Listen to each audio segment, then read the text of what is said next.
Welcome to E Honua for your Pick a Card reading Solstice edition. I hope you'll forgive the background noise. We are outside, but this video is timeless, meaning that whenever you do come across this video, that message is coming through for you at that particular time. However, at the time of this recording, we do happen to be in summer solstice and eclipse season, so it may be valuable to consider, if you watch this at a later date, the energies that are represented in those alignments and any experiences that you had around this time and how they may tie into your growth now. If you are new to tarot cards, these are simply a tool for gathering information and insight using various symbols that represent people and situations and energies and actions and values. So tarot is very structured and layered with complex meanings that are also linked to astrology. And oracle cards have a different format but are often used alongside tarot to just help bring some more clarity to interpreting those messages. If you haven't already done so, I do encourage you to look up your birth chart, your natal chart online or by asking a friend, because this will show you in detail how each of those zodiac signs is represented in your own life, which can add another layer of meaning and understanding for even general tarot card readings and how they might apply more specifically to you. And finally, I just want you to remember that energy is fluid and overlapping. So if at any point the situation described, you feel like the roles should be reversed, then I encourage you to use your intuition and interpret it in that way. And these are general readings, so they cannot possibly resonate for everyone. So if you do find a message that resonates for you and another that doesn't, just leave those for someone else who may need to hear that. And with that said, let's get into your readings. So this will be group number 1, group number 2, and group number 3. So take a moment to listen to your instinct, your intuition, make a selection, and I will timestamp each of these readings in the comment section below. So I'll see you over there. Welcome, group number 1. So we've just come out of our summer solstice and our first eclipse in Cancer, coming into an eclipse season this summer. And so we're just looking at what are the lessons, what are the energies that are coming through for you now in this season. And again, these videos can be timeless, but you may want to consider, if you're watching this at a later time, if you come across this after this particular season, you know, what were the experiences that you had during the summer solstice and the eclipse season that might be relevant to where you're at in your path right now. So for your cards, we have the 5 of Fire, which is the 5 of Wands, represented by Black Kohash. We also have with that the 8 of Pentacles, and we also have the card of awareness and protection, number 24 at the top here. So the main situation, you could say, represented in this 5 of Fire is, you know, you may be experiencing a time of disturbance or conflict, some uncertainty or some adversity, somewhere in there, a trial of sorts. But this is often representative of some petty competition, petty competitive energies, and kind of like a a war of wills in a sense. And with the Black Kohash, or the Black Kohash, it's also asking you to really look at, in the context of this conflict, or this disturbance that's happening, this change that's coming, whether you like it or not. Consider that your anger is sacred, and that anger is what moves you out of a sense of helplessness or complacency. There may be complacency either on your part or on the part of others in this particular situation, but it's the anger in the midst of that is what spurs a person to action. Looking at what are the ways that you would harness your or that you can potentially harness your power, your creativity, channel, how are you going to channel that fire? And that's a big consideration to make, because if we look at anger as sacred, it can also that framing of anger in that way in times of conflict and petty BS, like, that will change your response, that will change your relationship to how you use the energy in that way, or in those kinds of situations. And Black Kohash as a medicinal is it's a plant that moves stagnation, moves fluids in the body. It's especially supportive for the reproductive organs, and so it's flexible in that way. I mean, even in the way that the plant grows, its backbone is stable. It holds its integrity, but it's still flexible. And so that may be the main point of tension, maybe, in whatever is this conflict that's going on, is how to find some flexibility without losing yourself or losing your integrity in the midst of it. And it's also, the common name for Black Kohash is also snake root, which again calls to mind, like, how are you going to be transformed, or what are you going to be shedding in the midst of this conflict, or at the end of this conflict, because the five of wands, five of fire, is on its way to the six of wands, six of fire, which is a kind of victory, a kind of recognition of how far you've come. And so I feel like that's really the main situation that you may be finding yourself in. And so, kind of clarified by this Eight of Pentacles, again, this like theme of the fire. I mean, this person is brewing something in here, with a lot of intention, and a lot of focus, and sometimes diligence in progressing toward this thing that we want to see come to fruition. Sometimes that might feel monotonous, or sometimes that might feel maybe isolating, to be doing that work, especially if in this particular situation maybe not everybody's on the same page as to what the work really is. And but the Eight of Pentacles is, you're in the midst of forging something. This could be you, or this could be potentially what might come out of this, what now is in conflict. That might be what is the root of this conflict, is what is it exactly that we're trying to build together or apart. And in that work, in that progressing and refining and staying true to your practice, whatever that may be in this situation, it's really important to identify what it is that's important to you. And you may be in a dynamic where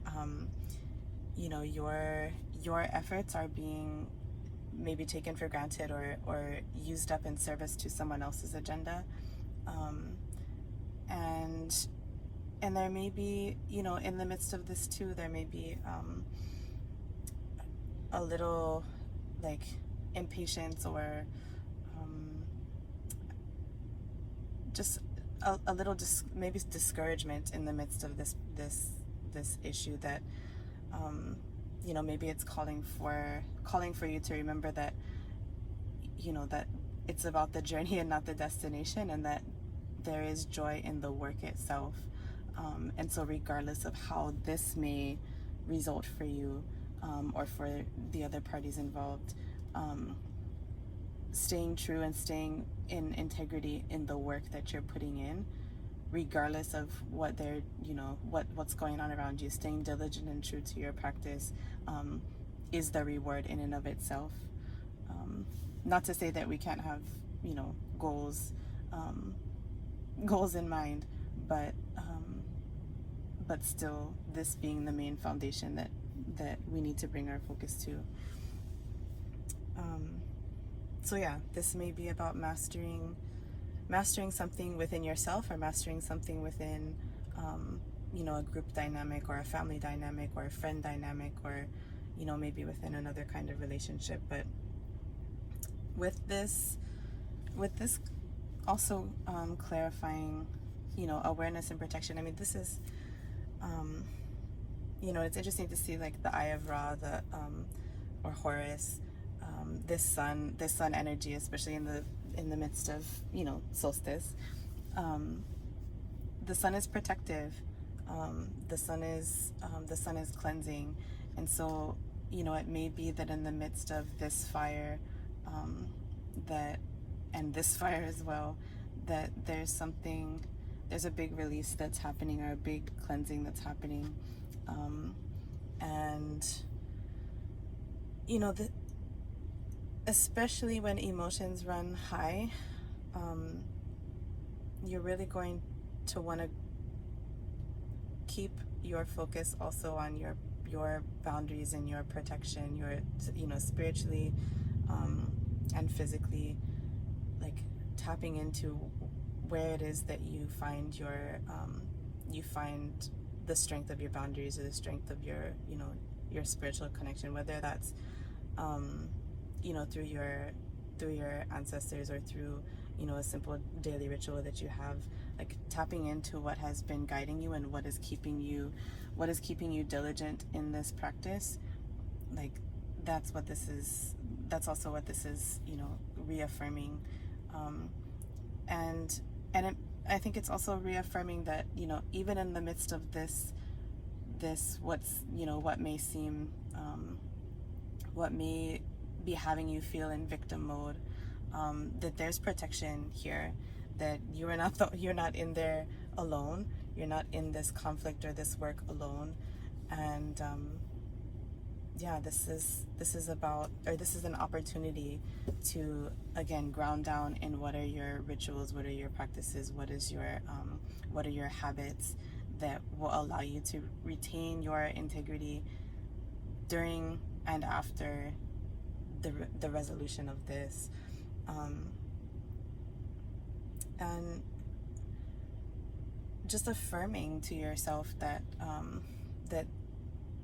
you are safe in the midst of this, that your work is protected, that your path is protected, and it may be that for whatever is this situation, intentional or not, there's an attack that's happening here that either needs to be shaken off. It may be you also intentionally are not having a kind of energetic attack on someone else, or projecting. I mean, it's not always intentional, but our thoughts do have impact on others, and they impact our words, and how those dynamics play out as a result of that can be harmful to others as well. It's not always, we're not always in the right either. So, this is for whatever the situation is, what may be called for is for you to just kind of shake off the projections of others, and stay true to your work, stay true to your integrity, to your values in the midst of the conflict, and the change. It may also be that, you know, the time is calling for you to repair something that's rifted. But you know, that's your call, and that's, again, like calling your attention to where your protection and where your awareness lies, in order to kind of get grounded enough to where you can make that call. Is this something worthy of repairing or needing to be repaired, or is it safer and better for my own well-being to let this ride without me, and walk away from that situation. But either way, that's your call to make. So yeah, I think overall this is just asking you to remain diligent, affirm your connections and your protection, from your ancestors, from whatever source is meaningful to you, in order to address this challenge that's going to change something I think really significant. I think even though this is often about kind of shallow and petty type of dramas, that this is signaling something really significant, that could, you know, have some repercussions down the line in other aspects of your life, not necessarily in a negative sense, but that this is, you know, maybe this is a practice run. This is a practice run for, you know, how you're applying yourself, and to what end are you applying yourself. So I also think that this is, you know, as much as it's calling you to be diligent in your practice, it's also calling you to be discerning in how you're balancing, you know, like protection oftentimes can be channeled as aggression, and it may be that you need to consider, am I protecting myself by paying attention to what's moving within me, what stagnation needs to be alleviated, and what grounding needs to take place in myself, in my own awareness, versus an offensive or aggressive tactic, I would say, in this conflict, in this change that's coming. So I hope this was helpful and lended a little bit of support in whatever it is that you may be going through in this season. If you'd like to leave a comment below if this resonated for you, like and subscribe if you'd like to see more, and feel free to suggest other types of readings that you would find useful. I'll see you on the other side. Welcome, group number 2. So the question that we've just come out of solstice, summer solstice, first eclipse of this season. And if you may be listening to this after this particular season,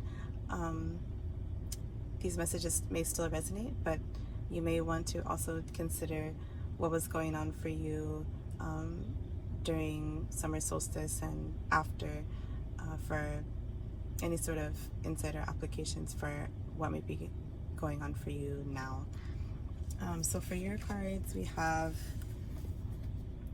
the Hanged One, Hanged Man represented by Burdock. Also have the Three of Wands, clarifying And we have Shower of Abundance, card number 21. So in the middle, the Hanged Man, there's definitely whatever it is that you're experiencing at this moment. It may have been going on for a while, I think. This is calling for a new perspective. There may be a lot of vulnerability or apprehension, perhaps, about the need to get new perspective on a situation. This may have been something that's been kind of plaguing you for quite a while, and although it may not be so much that you were resistant to change, but perhaps just frustrated by the situation that this new perspective is calling for, and maybe not quite sure about what the outcome would be, although the need is so apparent to you. There's that uncertainty of what's going to come out on the other side, I think, is coming through. But especially with this, with the Hanged Man in the traditional tarot, the Hanged Man being represented by burdock. Burdock has a really long taproot, a really strong, robust taproot, and in this sense, it's kind of adding a bit of color to the archetype of the Hanged Man.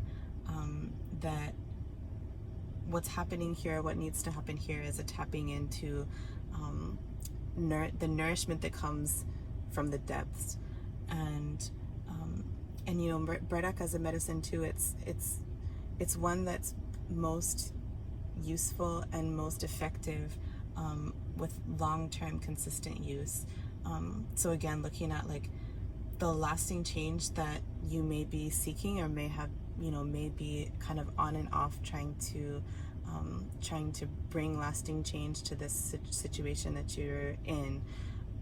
That frustration of how much time it may take could be maybe what's coming across as perhaps apprehension about what the outcome might be, if you do a deep dive into a new perspective on the situation, surrendering to that process and being open to what messages or what the results may bring at the end. I think is a little bit of where the apprehension is coming from. But the challenges bring growth. It's impossible to grow without being challenged. Plants know that, humans know that. And burdock too is a potent liver cleanser. Again, with long-term commitment, like that is what is going to push out the old, allow yourself to purge what is no longer useful in your body, and help you resettle into a more grounded state. And with the Three of Wands as a clarifier, I should say actually that this, when I first pulled these out, they actually came in reverse, so I'll switch these around, which again is kind of interesting to me, because I mean, in the traditional tarot, the Hanged Man, the Hanged One, has intentionally hung himself upside down by one foot, and then here we have the cards that are clarifying that that energy or that situation came out in the reverse. So Three of Wands, upright Three of Wands is a lot about the preparation and the pursuit of the unknown. And yeah, it's funny now that I think about it. Yeah, that's exactly, that apprehension about the unknown, the pursuit of the unknown is what's been coming through with this Hanged Man and the burdock. So with the Three of Wands in reversed, that can be you've been experiencing some delays in your pursuit of, or in your preparation for coming to a situation with a new lens, or a new approach. It could be, I don't think it's necessarily that you're lacking foresight, but lacking perhaps trust in the long-term vision. And maybe your dream of what may be able to change in your life, in your situation, and whatever it is that you're considering, maybe that that ideal you think is unachievable, or unlikely. But Three of Wands is, the threes, it's about community, it's about manifesting the growth, the creativity, the culmination of what it is that you want to achieve. And so I think that's maybe the main obstacle, has kind of been like a little bit on and off, with being diligent in your pursuit of a change within yourself. But I feel like this is maybe more so a change in a dynamic or an approach to something that you're trying to build in your own life, whether that's a creative project. I feel like it might be more so about a creative project, and because Three of Wands is speaks about community, and I would say like manifesting through community, through collaboration. That might be a key component that may not be missing exactly, but you may not be leveraging as well as you could be, or trusting in the fruitfulness of that persistence in connecting and reaching out to community for support, in building this thing that you want to build, in shifting this thing within yourself that needs shifting. Yeah, it feels very much like although a change in perspective and a freshness in perspective may be happening here internally, it's very much connected to something that you're trying to build in your own life, but still connected to community. I think something of service to others is how it is kind of coming off to me in this moment. And so, even with this, shower of abundance, all of the matter of the universe is available to you in these cupped hands. You just reach out and be ready to receive it. But because this came out originally in reverse, I think again this is speaking to the maybe fear or mistrust, or not mistrust, but maybe just lack of trust in being open to receiving what it is that you want the most. This prosperity, this like windfall of prosperity that you're hoping for and trying to build toward.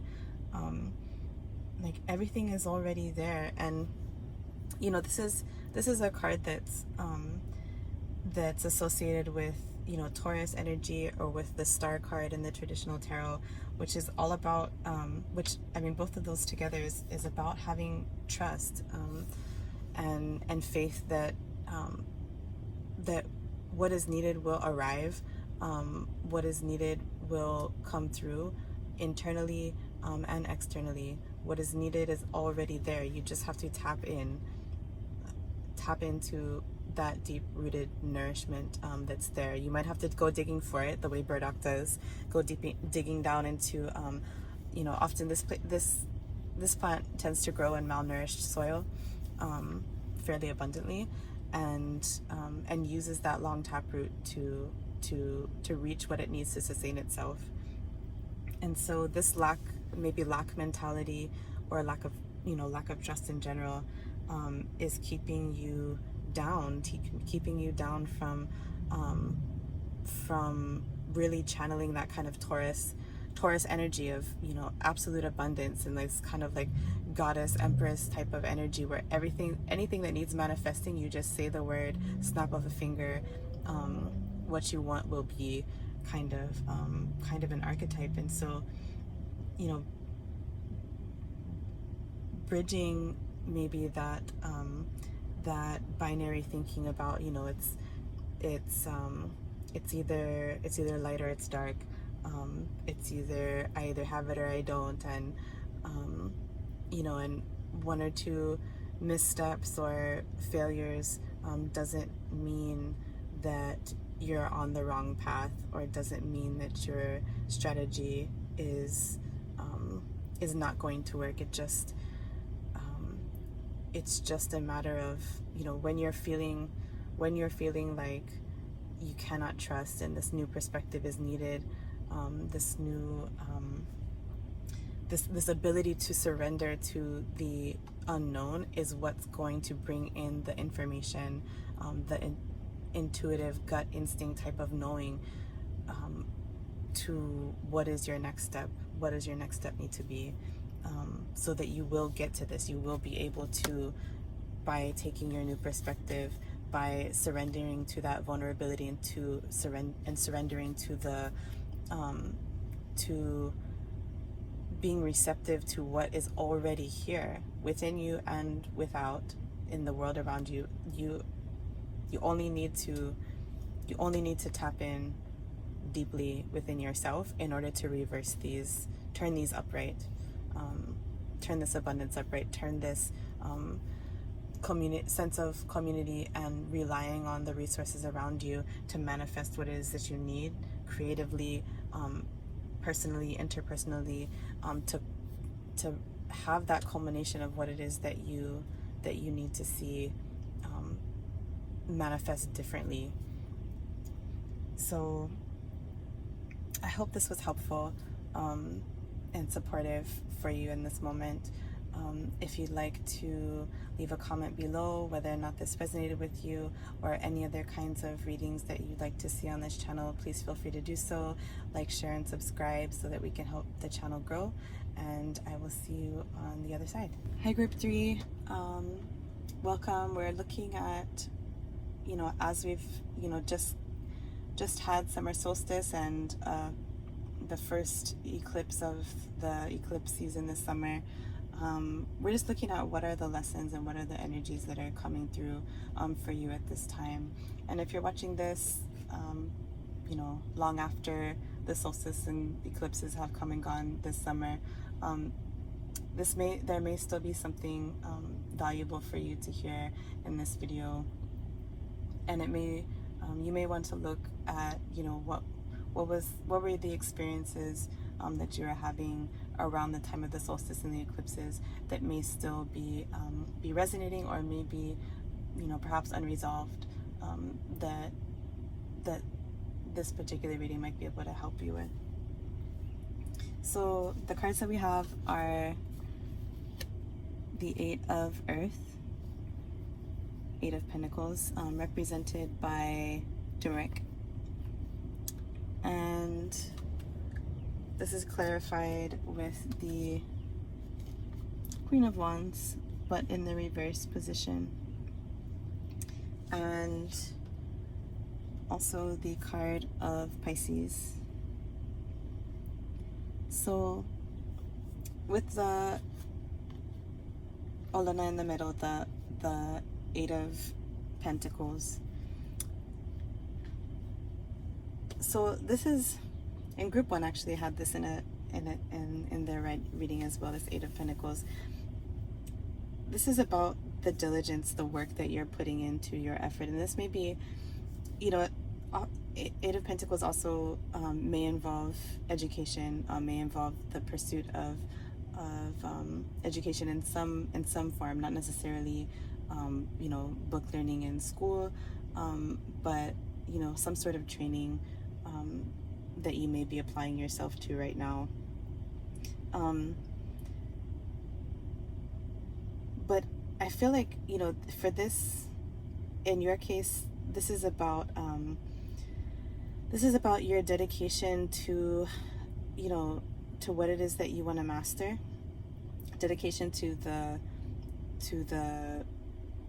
everyday, sometimes monotonous work of what it is that you really want to master, and what it is, and whether it is that your commitment to this is strong enough, And that's not to say that, this may be a work or a training that is really powerfully important to you, but it may just call for a little bit of a reevaluation of, if I look at my practice, the consistency of my practice, and the diligence of my practice, is that commitment showing in my everyday? Is that commitment strong enough? And if it's not as strong as I would like it to be, what could I do to hone that skill a little bit better, and align myself a little bit better with what it is that I'm really trying to build here. And with Olena, with turmeric represented in the imagery, if you work with dyes at all, if you've ever used natural dyes, and synthetic dyes as well, the same principle applies. But the longer that you soak something, the stronger the dye will be. And looking at this card as a card of change and rebuilding and movement, that persistence and that consistency over a long period of time is what's going to give you the result that you desire. So again, looking at where is your commitment, where does it come from, where do you source your willpower to continue in that work. And the monotony that often can come from needing to apply ourselves in this way, in this diligent way, can often feel isolating and frustrating. That hard work can feel frustrating, but you do it anyway. You do it anyway because the result is worthy. The work itself is worthy. Applying yourself and learning how to stay the course even when it doesn't feel so good, or feel fun, or feel like it's working. You stay the course. And and even turmeric as a medicine, it stabilizes, it brings vitality, it brings strength. It's used to cleanse spaces in ceremony. And this may also be calling on you, as you think about what is the source of your commitment. Is it strong enough?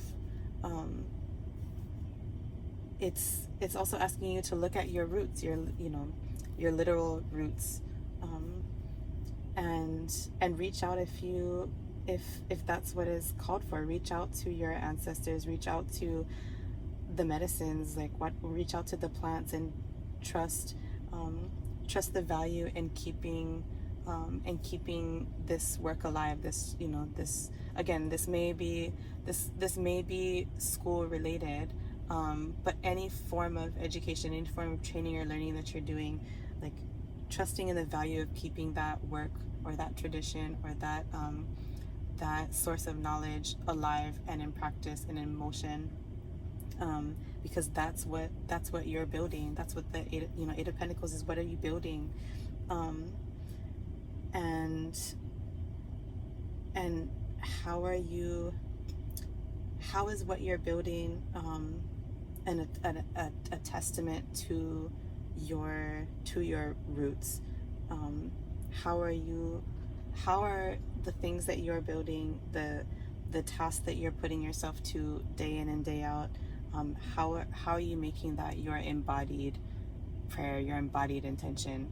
Are in our minds, our values and our desires and the things that we want to see happen are all very easy to tend to be much easier to conceive of in our head, but then we have to materialize it. Then we have to even with the smallest task, how am I bringing my whole self to this practice, and how am I embodying my values, my goal, my dream, in this moment, in this physical, tangible moment. And you know, with the Queen of Wands in reverse, clarifying this energy you may be finding yourself in,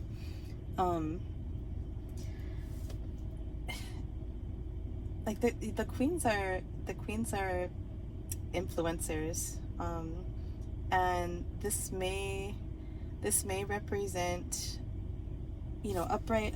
This is a person who has maturity in their maturity and receptiveness and nurturance in their mastery over their passions, their spirit, and their actions. But in the reverse, this may be an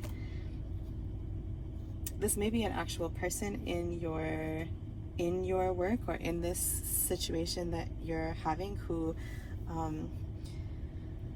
you know, reverse Queen of Wands can show up as a person being aggressive or self-righteous in their approach, you know, mean-spirited even, maybe domineering in some respects,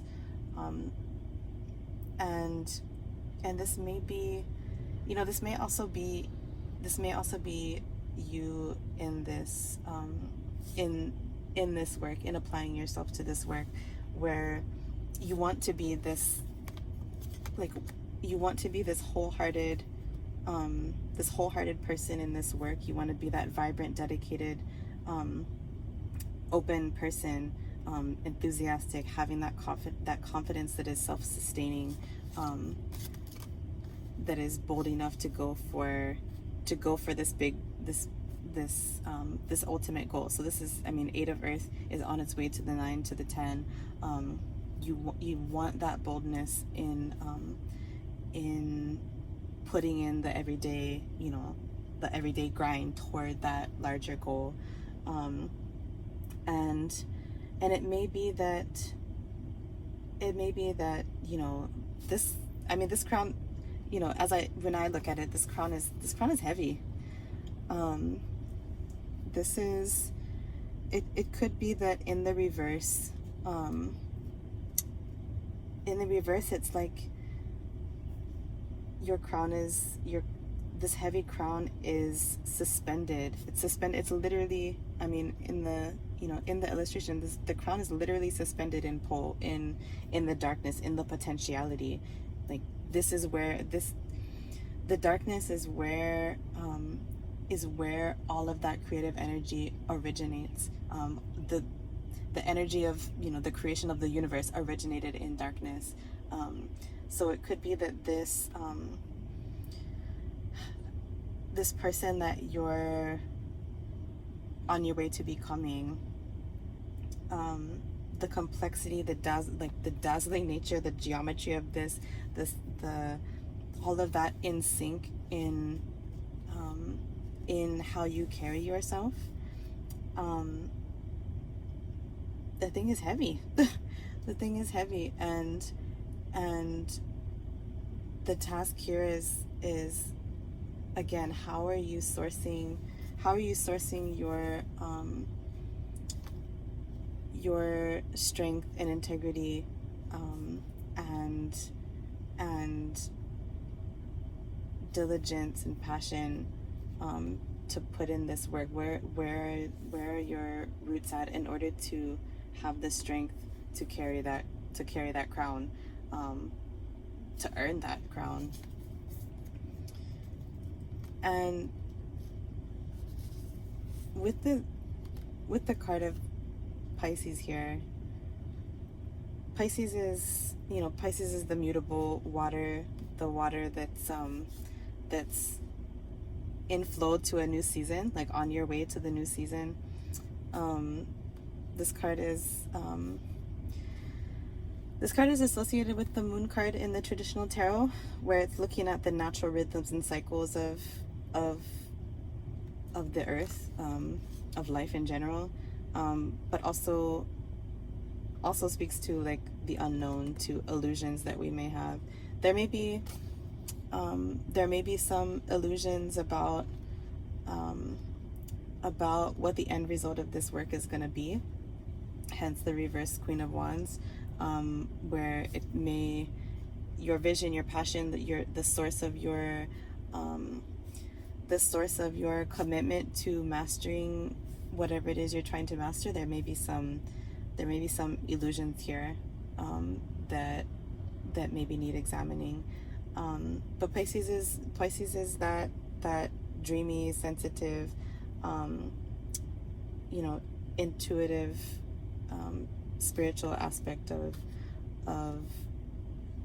ourselves.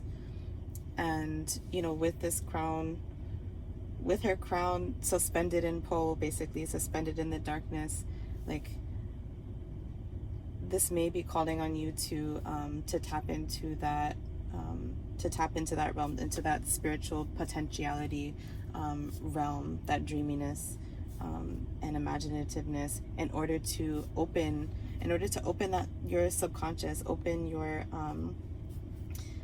acceptance of the potential that's there, the gifts that's there, the power that's there in yourself. How are you fully accepting that you're capable of turning this upright? And if this is a person, if this is someone else in this situation that is representing a kind of aggressive or domineering energy in your work here,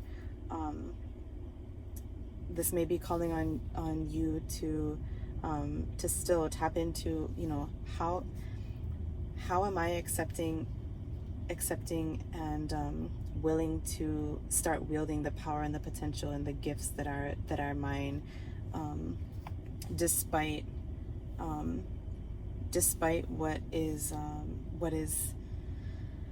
what may be coming from the outside to pressure me, or pressure you, I should say, pressure you into in this larger work.